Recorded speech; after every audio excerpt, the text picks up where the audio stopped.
Right, I spoke earlier in the program with Senator Marsha Blackburn regarding the Durham report and how it revealed yet another example of the weaponization of the federal government. Well, joining me now to continue this discussion, Congressman Greg Steube. He serves on the House Ways and Means Committee and the House Select Subcommittee on the Weaponization of the Federal Government. He represents the 17th Congressional District of Florida. Congressman Steube, welcome back to the program. Hey, good to see you, Tony. Thanks for having me. So I want to get your take on this. You serve on the Weaponization Committee. Does the Durham report provide a classic example of what government weaponization looks like? Yeah, I think so. And what's frustrating for members like myself that was hoping that the Durham report would produce some consequences for these individuals who engaged in the very activity that we've been saying for years that they've been engaging on, lying to courts, using and weaponizing the federal governments to spy on citizens of our country, weaponizing this, and then the mainstream media perpetuates a fraud upon the American people. And Durham doesn't come out with any type of references or recommendations for crimes for Comey, Strzok, and these other McCabe and these other individuals that were at the top tier for making these decisions and pushing these false narratives on the American people. But what we're going to do, we've asked Durham to come in next week. He has not gotten back to us yet. Hopefully we can confirm that next week. And that's the very questions that I would like to ask. Why isn't the conduct that they did criminal? And if it's not criminal, what laws can we pass to ensure that this can never happen again? Well, yes. And we were talking about this with Senator Blackburn, and obviously you do not have the ability in Congress to arrest people or to file charges against someone, but you do control the purse strings. And I mean, I think this is something that should be discussed when you go into the appropriations process. If, the FBI and they're looking for, new buildings and they're looking for this different funding streams, there could be a price to pay for trampling upon the rights of the American people.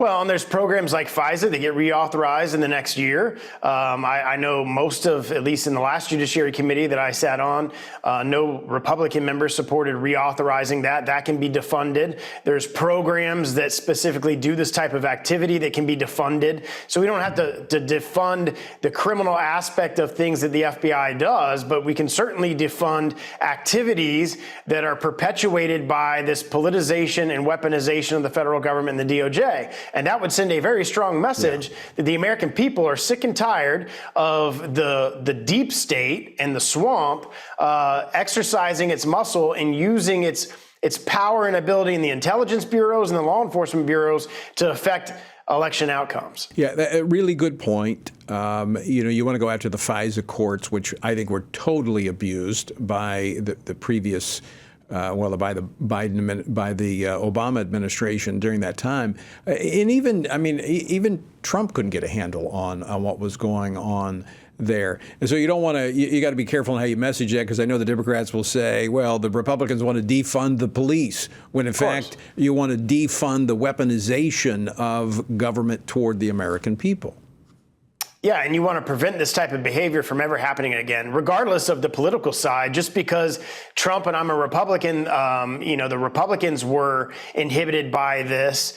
This shouldn't happen on either side. I can guarantee the Democrats would be crying foul if a Republican administration and a Republican deep state was doing this to, say, Hillary Clinton or to Joe Biden. It's really the type of things that we should be working for the American people up here. And the American people have lost a lot of faith in the DOJ and the FBI over the last several years.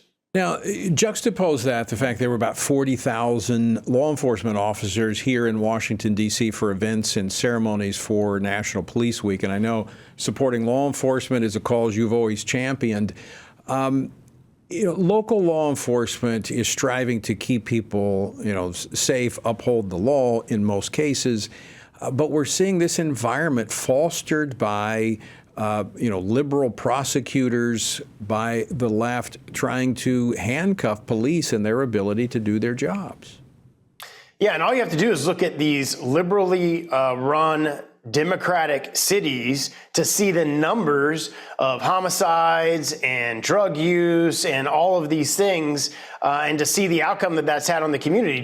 I think just last night here in D.C., there was like 3 homicides. When we were driving to baseball practice this morning, we passed a homicide scene that was all taped off. This was blocks from the United States Capitol, and this is all because of the policies the Democrats have put in place, where they're releasing people, releasing prisoners. There's no cash bail, all these things that they're doing, lowering the amount of penalties for certain crimes. It's absolutely ridiculous. Americans stand for law and order, and you're not seeing it in these big cities because they're run by left progressives, prosecutors, and leaders.